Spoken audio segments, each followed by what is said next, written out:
In the annals of history, few moments carry the weight of an entire civilization's fate. For the Roman Republic, one such moment occurred on a fateful day in 49 BC. This is the story of a decision that would plunge a republic into civil war and set the stage for the rise of an empire. The stage was set across Gaul and Italy, two territories divided by a small, yet profoundly significant river, the Rubicon. By law, this river marked the boundary of a Roman governor's command. To cross it with an army was an act of treason, a declaration of war against the state itself. In Rome, the powerful Senate, led by Caesar's rival Pompey, grew increasingly wary of his immense popularity and military might. They issued an ultimatum: disband your legions and return to Rome as a private citizen to face your political enemies. For Julius Caesar, the celebrated conqueror of Gaul, this was not just a political challenge. It was a threat to his very survival. The standoff had reached its breaking point.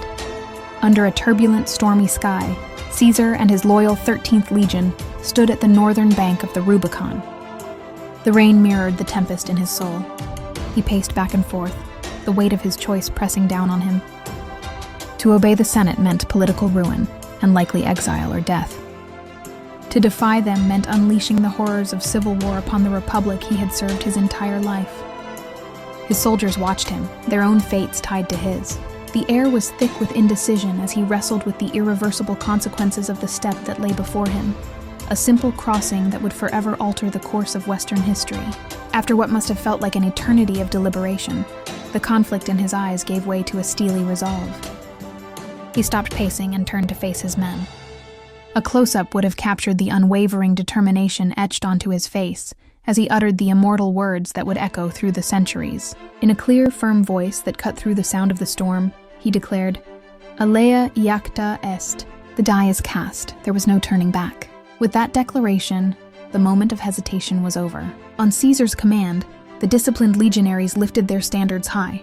The thunderous sound of thousands of marching feet and the splash of water filled the air as the 13th Legion waded into the churning currents of the Rubicon.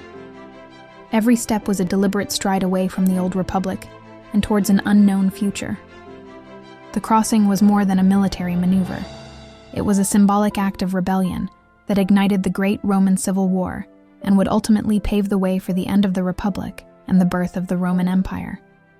Rome would never be the same again,